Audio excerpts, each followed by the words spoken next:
3 वर्ष झाले, 4 वर्ष झाले मी तिच्यासोबत बोललो नाही किंवा तीही त्याच्यासोबत बोलली नाही. म्हणजे काय, पती पत्नीचा दुरावा असेल, प्रेमी प्रेमिकाचा दुरावा असेल, इतका जीव होता की अक्षरशः एका ताटात बसून खायचो.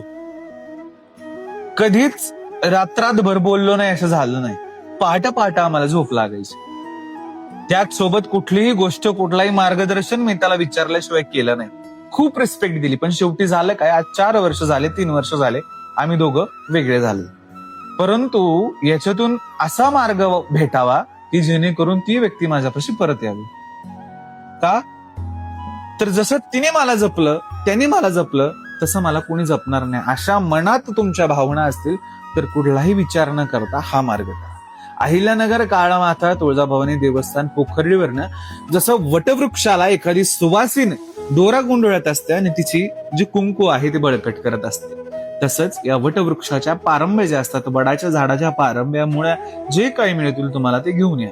एक मडकं घ्या, त्याच्यामध्ये 11 ते 20 पारंब्या टाकायच्या, गाईचं दूध टाकायचंय, मध टाकायचंय, त्या व्यक्तीचं नाव किंवा जन्मतारीख मात्र लिहून टाकायची. जर वस्त्र, कपडा किंवा त्याने दिलेली भेट वस्तू असेल तर ती अवश्य टाका. त्यानंतर काळ्या कपड्याने त्याला बांधायचे. वटवृक्षाच्या 21 प्रदक्षिणा अमावस्या पौर्णिमेच्या दिवशी करायच्या. खड्डा घ्यायचा आहे आणि खड्डा खोदून जे आहे ते तिथे पुरून टाकायचं. 5 पौर्णिमा किंवा 5 अमावस्या त्या ठिकाणी केशर टाकून जल सोडून यायचं. असा मार्ग हा तांत्रिक मार्ग कुठल्याही वाईट कारणासाठी नाही, तर एखाद्याच्या मनातल्या भावना जागृत व्हाव्या यासाठी आहे. करून पहा, अवश्य गुण पडेल. ओम काली जय भवानी.